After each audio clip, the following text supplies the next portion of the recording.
Okay, hi everyone. So today I'm honored to welcome Brooke McGivern to the Swallow Talk series. Brooke is a member of the team's medical leadership. She's a member of the team's medical leadership team, where she serves as a director of marketing communications. She's also an experienced speech language pathologist, working across acute care, inpatient rehab, outpatient rehab settings. She brings a strong clinical foundation in medical speech language pathology, with the focus on dysphagia management, neurological rehabilitation, and interdisciplinary care. In addition to her clinical work, Brooke is an adjunct professor and is deeply involved in advancing education and leadership within the field of speech language pathology. She is a three-time recipient of the ASHA ACE Award and has been recognized with the ASHA Distinguished Early Career Professional Certificate and is a graduate of the ASHA Leadership Development Program. Brooke is also currently pursuing her clinical doctorate at Rocky Mountain University of Health Professions. Yay! With an expected graduation in 2026, further reflecting her commitment to advancing evidence-based practice and professional growth. She's particularly passionate about improving clinicians' access to resources that support evidence based practice and leadership development across clinical settings. Today, we will be discussing about dysphagia care across the continuum of care, the role of leadership in clinical practice, and how clinicians can stay grounded in evidence based practice while navigating real world clinical demands. Well, this is a formal introduction, but I would like to add I've known Brooke for a little while, but even in that short time, what really stood out to me is how generous she is with her networking. Anytime I needed help, I think I must have emailed so many times, whether it was finding resources or connecting me with other SLPs. Brooke was always there, going above and beyond. And I think that kind of support meant a lot to me. And I'm so excited to have her on today. So, Brooke, thank you for joining us. Yeah, thank you for having me. It's an honor to be here. Great. So let's get started. So, what drew you to Tim's Medical, and what makes this approach so unique for our dysphagia rehab? So my career is kind of interesting. I have an interesting background. For some reason, in graduate school, I became very interested in business and entrepreneurship and really just sharing my journey as a speech pathologist throughout, the graduate experience, through my clinical fellowship, and then my goal at that time was mainly content creation, just to share awareness about our field as I entered my dream position of working in a trauma center in the acute care setting, as well as developing a head neck program in outpatient rehab. So throughout that experience, I continued to grow my love of understanding the synergy between industry and clinical practice, and how we can really, work with industry partners to leverage what we do as speech language pathologists to increase access for patients, for patient care, both here in the United States and worldwide. So, um, almost 4 years ago now, I was really wanting to further develop my clinical practice while also remaining, involved in industry. And throughout my career, I've always been very blessed to have access to TIMS MVP for video fluoroscopy. And so I just honestly reached out to them and said, hey, I have this skill set and I love your product and I use it all the time. And I just wanted to put it out there that if you are needing help in these areas, I would love to have a conversation about that. And so we met, and I was thinking it was going to be more of like a consultant role. And they ended up developing my role for me.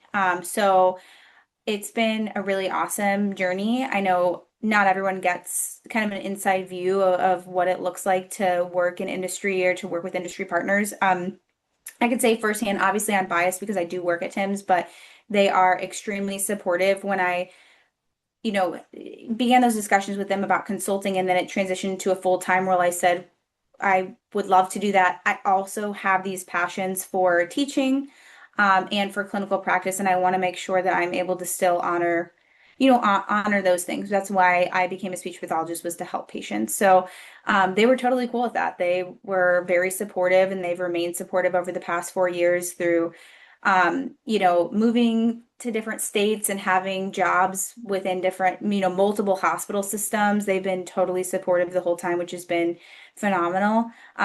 So that's, kind of the background on TIMS, in terms of like how I got this role. But what drew me to working with TIMS was, like I said, my use of using TIMS in video fluoroscopy capture and analysis.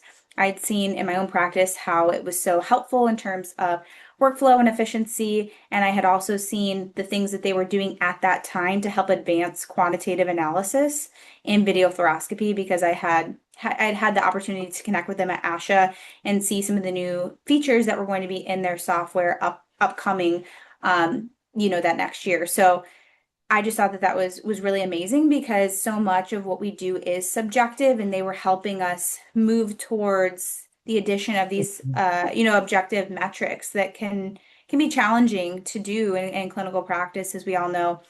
So I thought that was amazing, and I also thought that their involvement in our field was really incredible, because TIMS, even before I came into the team, they've just done a lot for the field in terms of donations and partnering with researchers. They've worked with, just incredible people in our field, like Dr. Bonnie Martin Harris and Dr. Kate Hutchison and Dr. Stephanie Watts and Jessica Greger, and these people who are really helping us move towards standardization. And I just thought that, everything that they're doing is really incredible, and how amazing would it be to be part of a company that's really invested in improve patient outcomes. That's great. Yes, I think I in one of my talks, I think I was talking with Teresa Richard, and she actually did mention about that if you really like a position and you want to work for anything like an organization or an agency or a company, you should just go for it. Create that seat for yourself, and I think it's the perfect example that you've made your entire, I would say, the role in TIMS. Just for our audience, I would just like to highlight a little bit that TIMS Medical, or TIMS PMV, is a platform. It's for recording. It's for recording, reviewing, analyzing, reporting, and also archiving medical imaging studies. But it's widely known for the VFSs. We also call them MVSs. And also, I think fees also from now onwards, or yeah, it helps in also supporting standardized swallow study analysis. And also there is an educational resource side of it, TIMS University, if you would want to talk more about it. Yeah, for sure. Yeah, so if you've been a speech pathologist for a while, you've probably heard of TIMS before. Like I said, in almost every hospital I've worked in and been in, there's typically a TIMS cart or a TIMS box in the radiology Yes. suite. But about 4 years ago, we did come out with, it was, pretty close to when I started at TIMS.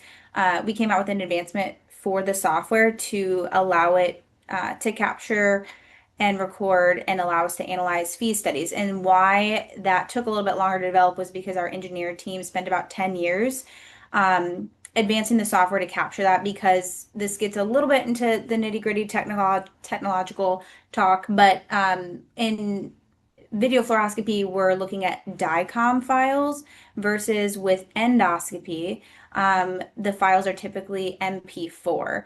And so Mm. to get those studies to where your hospital is saving data, typically PACS or VNA, is a little bit more challenging. So we are one of the only companies that actually allows clinicians to record their fees and send it to PACS or VNA, because of that need to either send an MP4 study to the PACS or VNA, or to convert an MP4 to a DICOM format. So it's a topic that we don't need to spend too much time on today, because I know it's not the purpose of this call, but it is a topic I'm very passionate about, because as an endoscopist myself, and I've had the opportunity to travel across the country, I've met with a lot of speech pathologists who work so hard to become fees competent and get their fees programs up and running. And then they get their equipment and they cannot save the study. They cannot put it anywhere. It's stuck either on their Mm. tower or on a hard drive, or maybe they even have to delete it. And that can cause issues. If you're audited, you can lose your license. It can cause issues with billing. And ASHA actually does have some verbiage that they put out earlier this year about a modified code to bill if you're not able to actually get a fees recording. So it's a topic that I would like to, really raise more awareness about because, again, I'm not saying you have to get TIMS. There are, other options out there. There are workarounds depending upon your hospital system, but I just want people to know that if you are building a fees program, it's something to be just aware of, and that is why our engineers spent so much time developing that aspect of TIMS. And the last thing I'll say about TIMS is that while we've always historically worked very closely with speech and or with speech pathology for video fluoroscopy and now fees, we also have GI and ENT docs adopting TIMS for standardization at some of the biggest hospitals in the US because of that exact need for patient data in PACS or VNA. So along my journey at TIMS, the other thing that we have discussed deeply, not only is that patient access to information, but increasing clinician access to education. So about 3 years ago, our team met and we talked about this idea I had to launch a free program that would allow clinicians to obtain high level, just high value webinars for free. And we wanted to keep them free because we wanted to help just give a lift, a financial lift, because as you know, when you're pursuing either continuing education or higher education, a lot of times there is a financial barrier that can impact access to information. And so we really wanted to provide high quality content that is free for people. So since then, we now have increased our offerings to between 20 and 30 hours a year so that, if someone just maybe waited until their last year of their renewal cycle, Yes. if they attend all of our sessions, they could actually get all That's 30 it. hours through TIMS. Yeah. So Amazing. they are eligible for ASHA CEUs, or if you don't do ASHA CEUs, they're eligible for professional development hours. But they are also all recorded and on demand on the website. So, we're all busy. If you can't make it to a live session, you can review them on demand. So that is a big project that we have, undertaken over the past couple of years. It's been amazing. We actually have a session tonight and we hit record registration. We have 850 people registered. So we're super Wow. excited. It's just been really cool to see the outpouring of support for the program and the engagement from the community. And again, that's one of the reasons that I was drawn to working at TIMS because I could tell that the leadership team really believed in giving back to the community and to improving patient outcomes. And I think that that's really been exemplified in their investment in this program because while we give these away for free, they're not free to host. We pay the speakers and we pay them very well because, they've spent their lives, they've a big chunk of their lives like dedicated to learning about this topic that they're presenting on. And then we do have to pay for our like event session platform that we host on, as well as like ASHA CEU registration and reporting. So those are, some pretty big price ticket items, and the leadership team is totally on board with continuing that, which is again, I think it just speaks to how amazing they are as a leadership team. No, I think it's amazing. I mean, as you mentioned, especially from the standpoint of dysphagia care, where, back in the day, most of the facilities were DVD based. I'm going to sound like very, very basic in the technology, but, we did the recording system. I still remember I went to this one community hospital. It wasn't even a community hospital, it was a nonprofit organization, one of those missionary hospitals, and they used those DVDs and it would get stuck and it would be so hard. As you mentioned, it would be harder to access and it would take forever to get the fees. So I think Tim's has done a phenomenal job. And it's so easily accessible. Like for my hospital, if you're doing a VFSS, but let's say you're on the floors, or let's say you're in an ICU setting where you want to like, okay, let me write the report and review it. as long as you have that remote access, or even if there is a speech language pathologist in an ARU unit, that means another continuum of care, and it's the same patient who has gone from acute care to an ARU unit, acute rehab unit, the speech language pathologist who's treating the patient there can actually access the TIMS and kind of really compare the deficits and provide a great treatment plan for the same patient. So I think I love it. It's really good. And also bringing up the educational resources with Tim's University, like you mentioned. I saw some of your talks, and I think is today's the one on the what was that the the clinical template, or the what specific clinical things you need to add in terms of when you're writing a report for dysphagia Yes, treatment. yeah. So Hillary Cooper and I are co-teaching a session on physiology first documentation for Okay. fees and video fluoroscopy. So we're going to go through documentation science and just what the research says about ways to better and or more optimal ways to document that would hopefully encourage interdisciplinary team members to read our reports, as well as what is insurance looking at, what do patients Mhm. need to know, and then templates like you mentioned. So we'll go through a couple of case studies just discussing why documentation was so crucial in patients accessing care, and then we'll give templates away.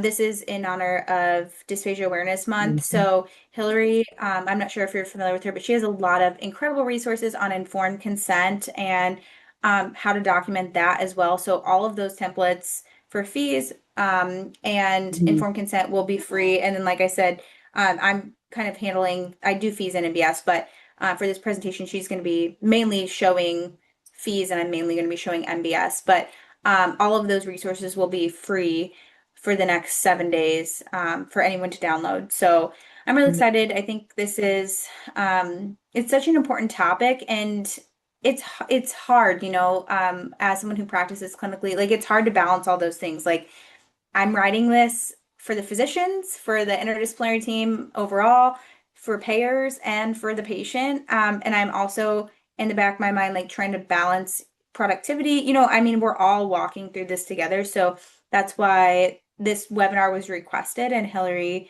graciously asked me to help her with that. So we're super excited to dive in this topic. It's like I said, it's this evening and it's free for anybody to join.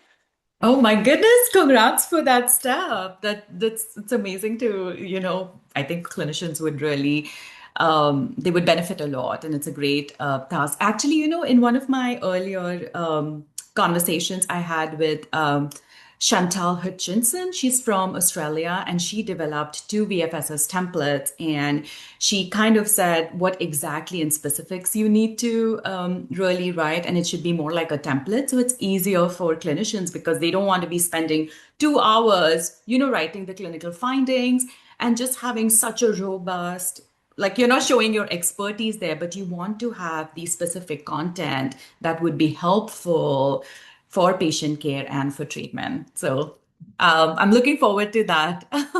Well, I'm going to ask about ASHA Leadership Development Program, and you've completed that. What was the biggest leadership lesson you took away from that? And if you could tell us more about what it is.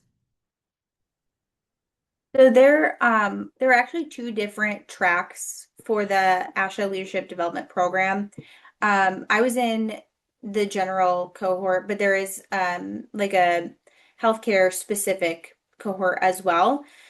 But the program was really incredible because I was able to connect with speech language pathologists from around the country, from all walks of life. They did try to pair you in groups that had similar goals and like overarching aims for participation, but we still all had different clinical backgrounds and goals for participation in the program, which was really cool because um, again, our scope of practice is so huge. It's Huge. honestly incredible. And I kind of get stuck in my swallowing world because dysphagia is fascinating to me. But to step outside of that and connect with other speech language pathologists who were doing incredible things in their community and nationally to help drive change within the schools. So one of the girls in my cohort, she was driving change within the schools. Another of the therapists that was in my group, she's helping with some of the changes going on, like at the national level now with ASHA for scope of practice and other things. So just really incredible clinicians that care so much about the current standing of our field, the future of our field, as well as improving patient outcomes. And I think for me personally, again, it can be easy to get stuck in our bubble. And so that was one of the things that I really loved about the program was that I was able to connect with other clinicians who are doing amazing things in their realm of the field. The other thing that was really nice was they did specific session. So we'd have different guest speakers come on and talk about various topics to help us develop in terms of leadership and emotional intelligence and just helping us to really hone in on our goals for the program. So I would really encourage anyone that's interested in growing in emotional intelligence or leadership or just looking to connect with other people who are passionate about, like I said, the current and future standing of our field, to consider joining the LDP because those, clinicians that I connected with in the small cohort are people that I will have, lifelong relationships with. And I learned a lot throughout the program because of the routine sessions that we had and the accountability. So it was just really cool. It was just a really amazing program. I also had the opportunity with the program to go to ASHA headquarters, which I thought was pretty amazing. So we Nice. got to meet with, I had never been there, so I just thought it was kind of cool to see like where ASHA is based and meet with ASHA leadership and hear from them because I think social media is great. I use social media, obviously, as I said, and it can be a great tool for learning and raising awareness, but it can also be just kind of a hodgepodge of negativity. And I think getting involved in programs like the ASHA Leadership Development Program, and right now I actually am doing the ASHA mentorship program. So, where people mentor other people in the field. Um, ASHA does, in my opinion, does do a lot for our field. And sometimes, again, we get in our own bubbles and we don't see that. We see what we're struggling with in our day-to-day clinical practice or our day-to-day lives, and we don't always have access to visibility on what they're doing. So the LDP gave me better insight into what ASHA actually does that we don't always have visibility on. And like I said, connections then with SLPs across the country, and some of those people now are involved in helping with national changes, which is really incredible. It really is. Yeah. I'm also a part of the mentorship, like you mentioned, with IASHA. And I think this is great topic for discussion because I myself didn't know that ASHA actually is the one who's doing the leadership program and then, it's easily accessible. Because, as you mentioned, for SLPs, I think our discipline is so small and specific, and we are so clinically driven. And most of the time, we are just in our, as you mentioned, bubble with clinical expertise and trying to do patient care, especially with dysphagia. It's really hard to step outside of that role. That's why I wanted you to be here to talk about, how you haven't really followed the traditional path of being a clinician. So you kind of, that's amazing. That's incredible. We want our field, we want people we want SLPs to kind of step up and, bring all the other SLPs, clinicians together to really discuss and provide awareness that, okay, no, this is not you have other opportunities that you can really explore for the profession, and for yourself, of course. So what would you say in terms of leadership? Like, have you utilized most of that during working with TIMS? Because I know you collaborate and talk to so many professionals or also, in our SLPD program, we had that healthcare leadership course as well. Yeah, like I said, I just became super interested in business and entrepreneurship when I was in grad school. So actually during that time, uh, like I said, my career path has been super interesting. But during that time, I spent a lot of extra free time taking seminars and reading books and listening to podcasts and jumping in on webinars for people not like with people and organizations not in our field. So that we're specifically focused on leadership development, emotional development, and things of that nature. So I have, been a clinician now for about 10 years, but I've held multiple different leadership roles. Like I mentioned, I landed my dream job out of school, but that came after a lot of work. I applied to 100 positions, just because I knew what I wanted. I wanted to work in acute care, but also have the opportunity to develop a proactive head and neck program. So in that position, I ended up being the oncology district lead, which, required the ability to communicate across hospital systems. It was the same organization, but, different hospital locations and different professions, and really advocate for prophylactic care, and then, pathway development. And then after that role, I was in a leadership role with a company called Tactile Medical.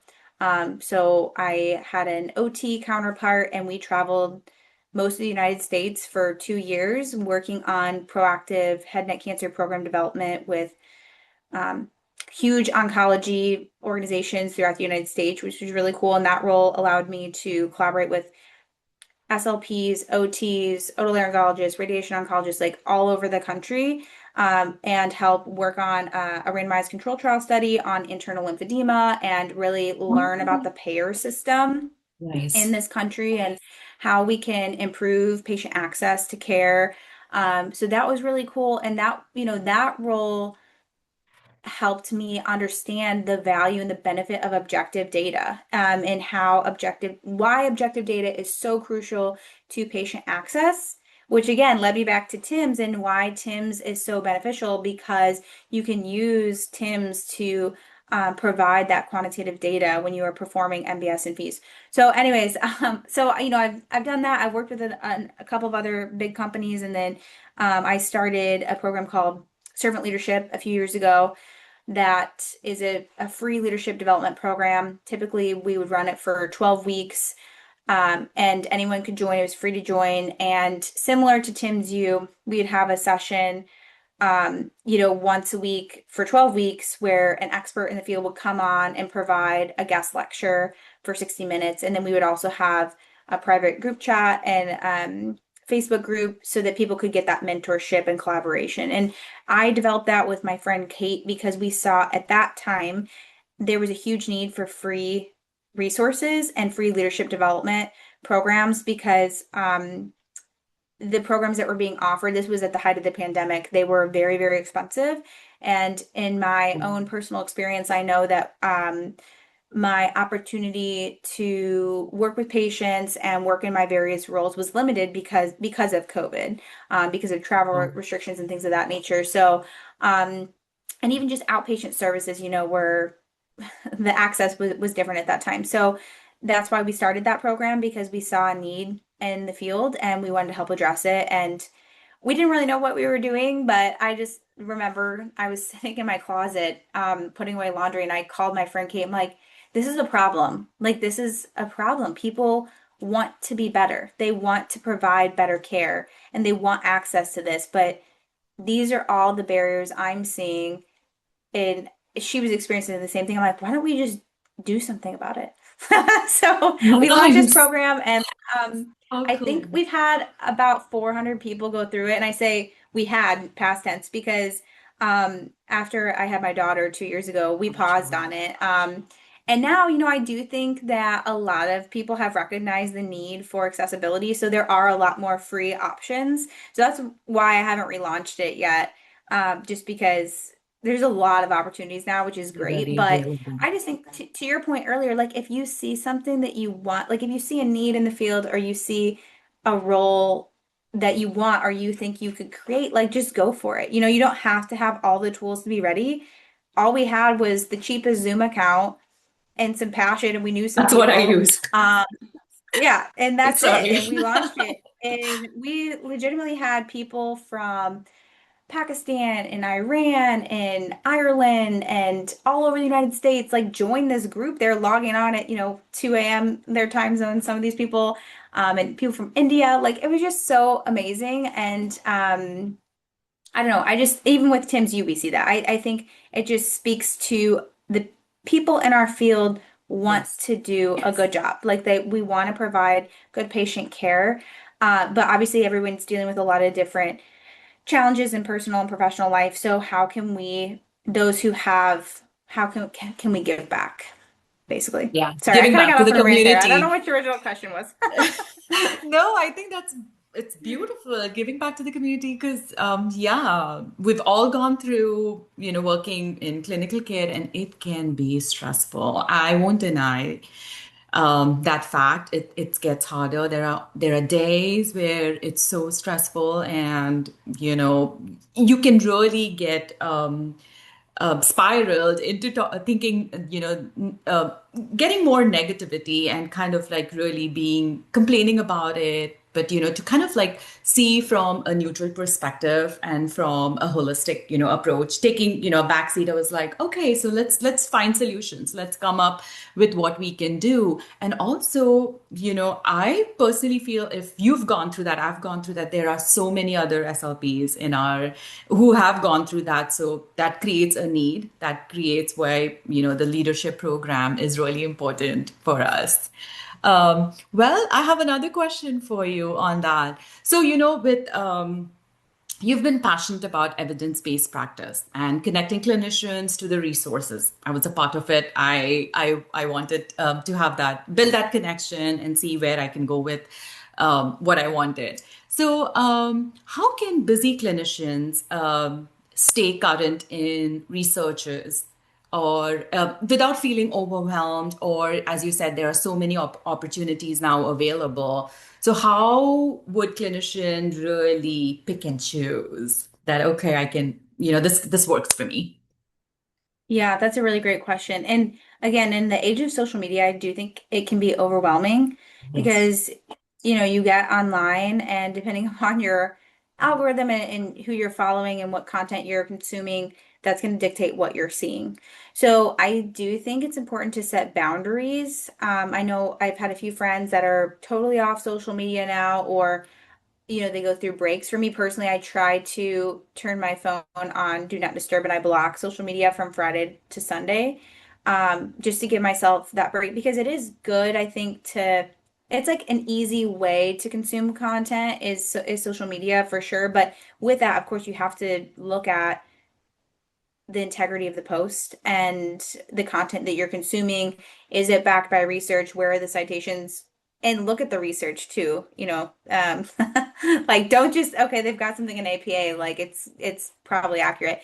Do your due diligence. But in terms of webinars and things, I think really just honing in on what is it that you're wanting to improve upon or excel in. Like, is there a topic that you're really wanting to deep dive?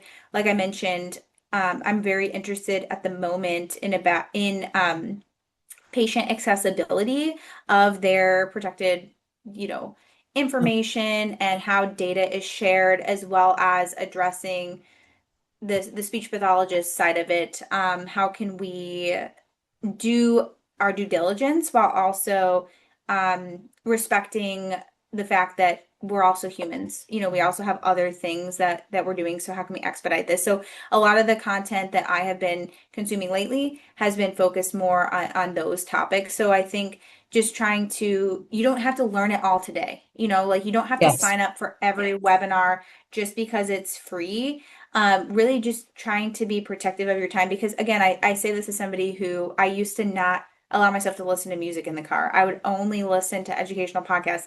You can't live like that well, I couldn't. I couldn't live like that No, forever. me too. Um, so, like just again, I think it comes from a good place that people want to do what's right for their patient and they want to learn. But if we run ourselves into the ground, and like you said, then we don't have that space to give back or do our best in clinical practice. So the other thing too, I think, is just having people that hold you accountable to those things. Like my coworker at the hospital I work at, she sat down with me a few months ago and was like, "Hey, I think you're doing too much." And she kind of gave me some examples about why she thought that, and it was a good reminder for me that I needed to slow down at that time. So I think, having people that hold you accountable is helpful. But kind of getting back to your original question about how do you pick and choose, I would just say, maybe either stick to a certain topic, like, okay, right now, over the next 6 months, I want to learn more about COPD related dysphagia, or I want to learn more about,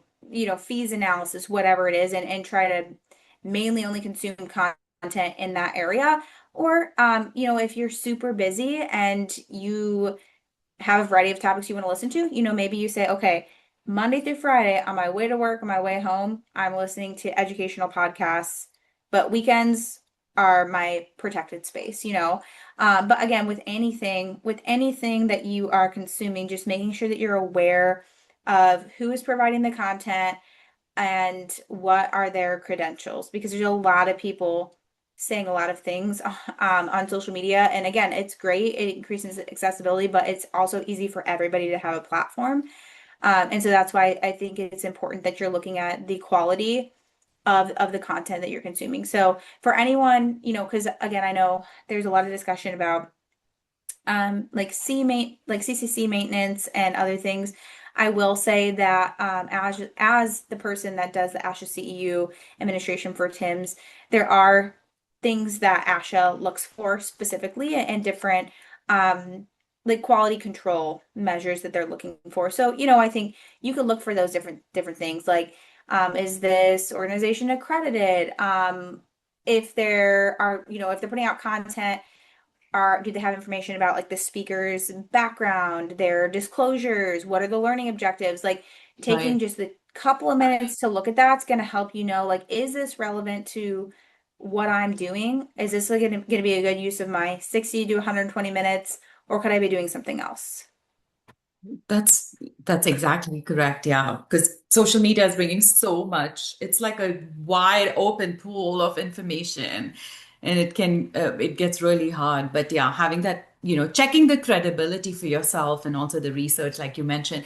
And I think I love that the having the educational podcast while you're driving. That's a way of if everybody's so busy and you can't really have that, you cannot really have a set time that, okay, I'm going to dedicate 1 hour or things like that, but at least you could utilize that drive time during. And what I've noticed, it's really very informational. It's really very, you kind of get to have a lot of different perspectives from these discussions. It's not just how you were thinking, and you'll be like, oh, I didn't really think. There's a totally different approach towards that. So Yeah. Yeah, and that's why we do, like I said, for Tim's University specifically, we record all of them, all of the webinars, and they are offered on demand. So, if you are driving, like my commute to the hospital I work at, it's about 45 minutes. So I can listen to a Mhm. webinar on demand, in my car. They're all on YouTube. I can just listen to them, like, That's from right. work. You can get through at least one in the commute. So, some of the podcasts that I've listened to over the years are obviously, Swallow Your Pride, Swallow the Gap with Dr. Tim Stockdale, and the Speech Path Pod, which I don't think that one's still going on, but there are some like really good episodes. And then Dr. Humbert used to have a really good podcast that I think is still available on Spotify. So, there's a lot of like really great podcasts Resource. out there, as well as like on demand CE platforms as well. So again, just something you could wrap into your workday if you wanted. No, I mean, right, exactly. So, looking ahead, what impact do you hope to make through your work at TIMS? I think you've shared a lot about that also. And after your doctoral, once you finish your program, what do you have anything specific planned that you're thinking about? Yeah, so kind of just wrapping up my thoughts on Tim's, I think my biggest goal with being part of the TIMS team is continued accessibility to information, and supporting healthcare professionals in the work that they're already doing because we are doing such important work. And as demands get harder, how can we leverage technology to make things easier? So I hope that my role has a lasting impact on that, and that the education that we provide continues to make an impact for clinicians and patients alike. In terms of the SLPD, my goal with it really has been the same throughout. It's just, as I was sharing before we logged on, it's taken me a little bit longer to finish the program than I thought because Oh, um, I've had a few life changes, including I had a baby and now I'm having another baby. oh, So congratulations. thank you. Oh, I'm So I've had, sure. had a few changes going on. But really, my goal with it is, without sharing too much, my hope is that my research will show positive impacts of a virtual program that if the results are positive, I'm just going to give it to the field. It'll be a free course that people can take. Amazing. If it's helpful. So we'll see what the results show. The But outcome and is. again, that comes from experience of working in the oncology space and spending thousands of my own dollars that I really didn't have at the time to travel across the country to learn from experts in the field because I mean, you can relate to it. You have a patient sitting in front of you and they want help and you want to help them and you're like, I don't know what to So do. true. I've done all Mhm. the things I know to do and this person's not getting better. And as we know, we can't always have a solution for every patient. But in this particular patient population, I knew that I must be limited in my knowledge, which is why I went and got lymphedema trained and trained in manual therapy and learned about internal lymphedema and did all these different things, and worked with people across the country and took all these programs and training courses because I wanted to better help patients, and I want to give that back to people because I think everyone deserves access to care. And my specific hub, for whatever reason, has been head and neck And then cancer. a Like even when cancer. I've yeah, even when I've like tried to move out of it, I was like, oh, because I moved to Iowa and I helped with the program at my hospital in Iowa now. But then after having my daughter, I'm like, okay, I think maybe now God's calling me in a different direction. Like I'm not probably going to do as much head and neck cancer. I am not kidding you. I still am seeing people in acute care mainly. Like I had a patient not too long ago that I did a fees on in the ICU, had severe internal lymphedema. And so, anyways, I'm like, okay, I think that I must still be, being called in this area. And that's been, again, it's kind of tying it all together. I've had the really cool opportunity working at TIMS to connect with researchers.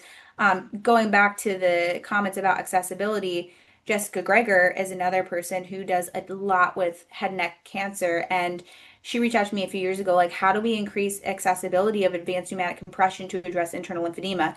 So I was able to help her utilize TIMS to demonstrate positive improvement in internal lymphatic function after one session of advanced pneumatic compression. So like things like that they just get me so jazzed, because you see this in clinical practice and then you're like, okay, I have a treatment device, but no one can get it. How do we increase accessibility? So it's just been a really fun journey these past 10 years. So my hope is that after I finish the SLPD is that I'll be able to gift some of this information to people in like a nice package. Like, here, if you want to learn more about this topic, you can You're take a the test. program and Please it'll use help it. you. But it just depends on if it, like I said, on the approval process and et cetera, and if the results are positive. But that's my goal is that I would use it to give back to people. So Oh God, Brooke, that is so amazing. I absolutely love it, especially with lymphedemas, because squamous cell carcinoma, especially